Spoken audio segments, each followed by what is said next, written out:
आज हम लोग डिस्कस करेंगे ह्यूमन रिप्रोडक्टिव सिस्टम के बारे में। इससे पहले हम लोगों ने डिस्कस किया था सेक्सुअल रिप्रोडक्शन के बारे में और उसमें उसमें हम लोगों ने बहुत सारी चीज़ जाना भी था और देखा भी था।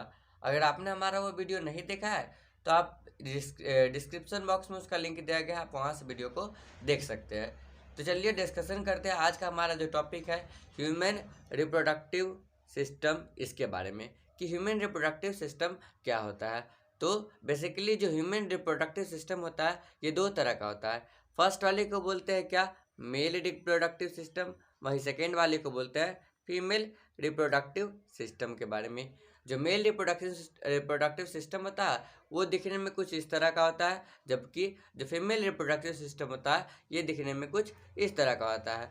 तो चलिए अब वन बाय वन करके हम डिस्कशन करते हैं और जानते हैं सबसे पहले मेल रिप्रोडक्टिव सिस्टम के बारे में कि जो मेल रिप्रोडक्टिव सिस्टम है ये क्या होता है और इसमें कौन कौन से ऑर्गन्स आते हैं। तो the main organs of male reproductive systems are, जो मेन ऑर्गन होता है किसी भी मेल रिप्रोडक्टिव सिस्टम्स का वो क्या होता है, वो होता है testis, scrotum, epididymis, vas deferens, seminal vesicles, prostate gland and penis.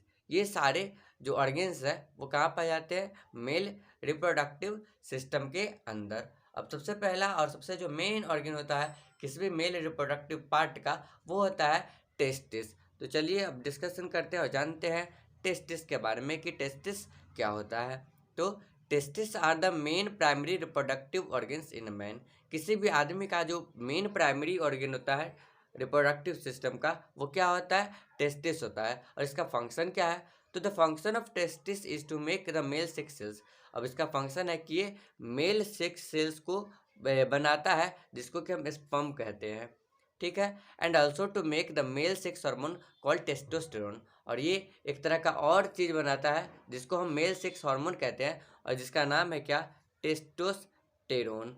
अभी होता कहाँ पे है और कहाँ पे पाया जाता है, चलिए फिगर के माध्यम से इसको समझते हैं कि टेस्टिस होता क्या है। तो टेस्टिस जो है ये हमारे पार्ट बॉडी में क्या होता है, दो पाए जाते हैं, यानी कि पेयर अप में होते हैं। और ये एक तरह के बैग में पाया जाता है जिसको हम स्क्रोटम कहते हैं, जिसके बारे में आगे हम डिस्कस करेंगे। और ये क्या होता है, दो होता है और जिसमें किसका फॉर्मेशन होता है, तो फॉर्मेशन होता है स्पर्म्स का एंड टेस्टोस्टेरोन का। अब आगे हमारा आता है नेक्स्ट वन और दैट इज क्या, दैट इज स्क्रोटम। कि स्क्रोटम क्या होता है और ये कहाँ पे पाया जाता है और इसका फंक्शन क्या है। तो स्क्रोटम क्या है, a muscular pouch where testis found in a man. एक मस्कुलर पाउच होता है स्क्रोटम जिसमें क्या पाया जाता है, जो टेस्टिस है दोनों टेस्टिस उसमें रहते हैं। It is found outside the abdominal cavity. जो एब्डोमिनल कैविटी होता है उसके बाहर पाया जाता है स्क्रोटम। अब एक और चीज़ क्या है इसके बारे में कि its temperature is 3 degree Celsius lower than the normal body temperature.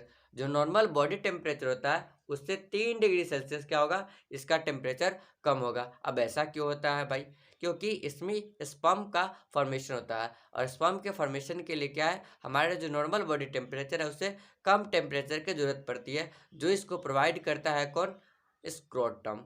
और स्क्रोटम के वजह से ही हमारे शरीर में और हमारा जो टेस्टिस होता है उसमें स्पर्म का फॉर्मेशन होता है। और ये कुछ इस तरह का होता है जिसमें हमारा जो स्पर्म है या जो टेस्टिस है वो रहता है। अब नेक्स्ट वन हमारा आता है क्या, एपिडाइडाइमिस। एपिडाइडाइमिस क्या होता है, it is A coil tube and temporary storage of sperms. ये क्या होता है, एक तरह का क्वाइल ट्यूब होता है और इसी में टेम्पोरली क्या होता है, जो स्पर्म्स है वो स्टोर्ड होते हैं। जैसे कि हमारा जो टेस्टिस है इसमें क्या होता है, स्पर्म का फॉर्मेशन होता है। अब इसके जो आउटर पार्ट में पाया जाता है इसी को हम बोलते हैं एपिडाइडाइमिस। अब ये क्या करते हैं, तो ये एक सबसे पहले तो ये क्वाइल लाइक ट्यूब है और ये स्टोर करते हैं, परमानेंट स्टोर नहीं करते, टेम्पोरली स्टोर करते हैं किसको, स्पर्म को। अब अगला हमारा आता है वास डिफरेंस, कि वास डिफरेंस क्या होता है और ये क्या करते हैं। It carries the sperm from epididymis. अब जो एपिडाइडाइमिस में हमारा स्पर्म टेम्पोरली स्टोर है इसको क्या करता है, जो वास डिफरेंस है ये उठा करके कैरी करके ले जाता है, ठीक है। इसका जो काम है वास डिफरेंस का वो क्या है, बस कैरी करना स्पर्म को, और कहाँ से, तो एपिडाइडाइमिस से। अगला हमारा आता है सेमाइनल वेजिकल। अब ये क्या होता है सेमाइनल वेजिकल, तो चलिए इसके बारे में जानते हैं। तो इसके बारे में जानने से पहले हमको जानना पड़ेगा कि सीमेन क्या होता है। तो सीमेन क्या होता है, एक तरह का लिक्विड है जो व्हाइट कलर में पाया जाता है। अब ये क्या करता है, it add thick liquid to sperms. Spinal vesicle जो है क्या करता है, जो थिक लिक्विड है जिसको हम सीमेन कहते हैं, उसको स्पर्म के साथ ऐड कर देता है। अब स्पर्म के साथ ऐड करने के बाद क्या होता है, क्या इससे हमको प्रॉफिट है, क्या बेनिफिट है, चलिए अब इसके बारे में जानते हैं। तो अगला क्या होता है, हमारा आता है सबसे पहले प्रोस्टेट ग्लैंड, कि प्रोस्टेट ग्लैंड क्या होता है। तो प्रोस्टेट ग्लैंड क्या होता है, a thin layer from which urine and semen passes. Prostate gland क्या होता है, एक तरह का थिन लेयर है जिससे यूरिन भी पास करता है और सीमेन भी पास करता है। पास करता है इसका मतलब ये नहीं कि हमारे शरीर से बाहर पास करके आ जाता है, इस तरह का बात तो हम नहीं बोले। हम तो बोले बस इससे क्रॉस करता है, पास करता है, और पास करने के बाद जाता है पेनिस के अंदर। अब पेनिस क्या होता है, चलिए इसके बारे में जानते हैं। तो penis it passes the sperm as well as urine out of the body.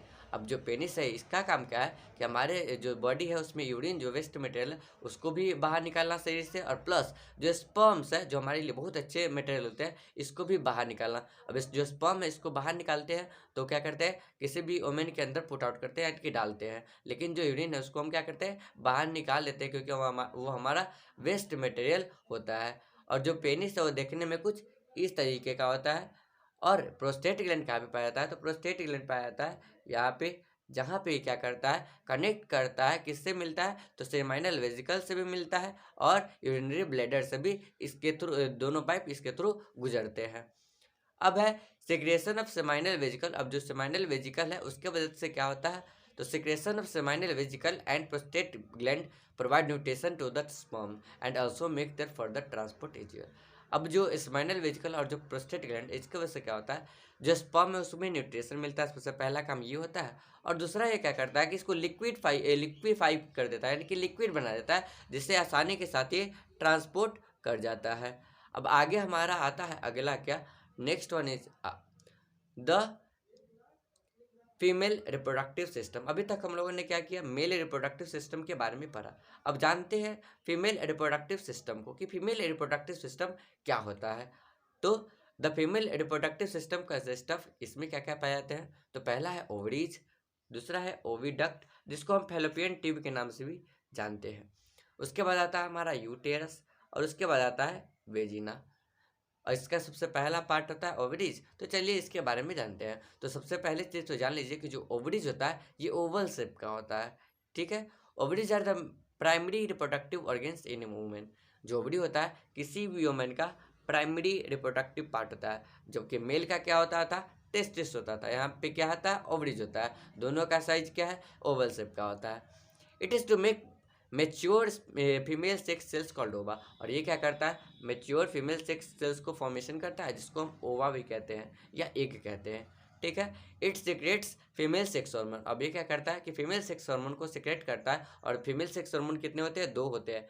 First one is our estrogen और दूसरा हमारा प्रोजेस्टेरोन। अब मेल में क्या होता था कि बस एक ही सेक्स हार्मोन सिक्रेट होता था, जिसका नाम होता था क्या, टेस्टोस्टेरोन। अब जो ओवरी होता है इस यहाँ पे पाया जाता है, और ये दो होते हैं, ठीक है। अब आगे चलते हैं और आगे बढ़ते हुए देखते हैं हम सबसे ओविडक्ट के बारे में, कि ओविडक्ट क्या होता है। अब ये ओविडक्ट कहाँ पे पाया जाता है, तो ओविडक्ट क्या है, it is A tube found just above the ovaries. तो ये एक तरह का ट्यूब है जो ओवरीज के जस्ट अबव यानी कि जस्ट ऊपर पाया जाता है, ठीक है, दोनों ओवरीज के ऊपर। It is not directly connected to ovaries but have funnel shaped openings with almost cover the ovaries. ये क्या है, डायरेक्टली अटैच्ड नहीं होता है किसी भी ओवरीज से, लेकिन इसका जो आउटर पार्ट है वो लगभग क्या करता है, इसको कवर करके रखता है, जैसा कि आपको यहाँ देखने को मिल रहा होगा। अब क्या है, the fertilisation of egg by sperm takes place in it. अब इसी में क्या होता है, फर्टिलाइजेशन होता है किसी भी एग का। फर्टिलाइजेशन का होना मतलब मेल सेक्स सेल्स का मीटिंग होना, फ्यूजन होना किसके साथ, फीमेल सेक्स सेल्स के साथ। और फीमेल सेक्स सेल्स पहले से यहाँ पे मौजूद है, तो बस यहाँ पे क्या करना है, मेल सेक्स सेल्स को लाना है, और यहीं पे क्या होता है, फर्टिलाइजेशन होता है।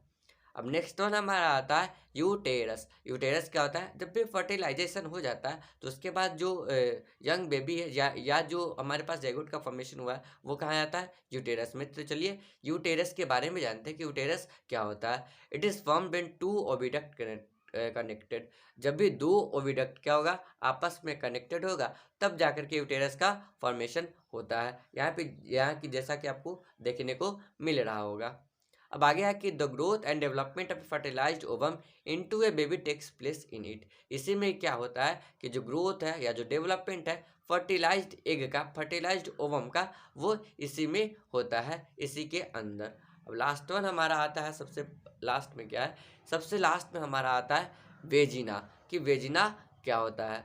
तो it is a tubular structure. ये क्या है? एक ट्यूब का ट्यूबुलर स्ट्रक्चर है and it is also called birth canal. और इसको हम बर्थ कैनल के नाम से भी जानते हैं। अब बर्थ कैनल के नाम से क्यों जानते हैं? क्योंकि इसी के थ्रू क्या होता है कि स्पर्म भी जाता है और इसी के थ्रू क्या होता है? बेबी भी बाहर आता है। अब इसमें इसके जैसे देखिए, मेल में क्या होते थे? मेल सेक्स सेल्स में उसमें एक ही पार्ट होता है जिसके थ्रू स्पर्म भी बाहर आते थे और जिसके थ्रू क्या होते थे? यूरिन भी बाहर आते थे। लेकिन फीमेल में ऐसा नहीं होता है। जो स्पर्म है वो किसी और रास्ते से जाते हैं, जबकि जो यूरिन है वो किसी और रास्ते से बाहर आते हैं। तो ये टोटली हम लोगों ने आज डिस्कस किया किसके बारे में? तो ह्यूमन रिप्रोडक्टिव सिस्टम के बारे में।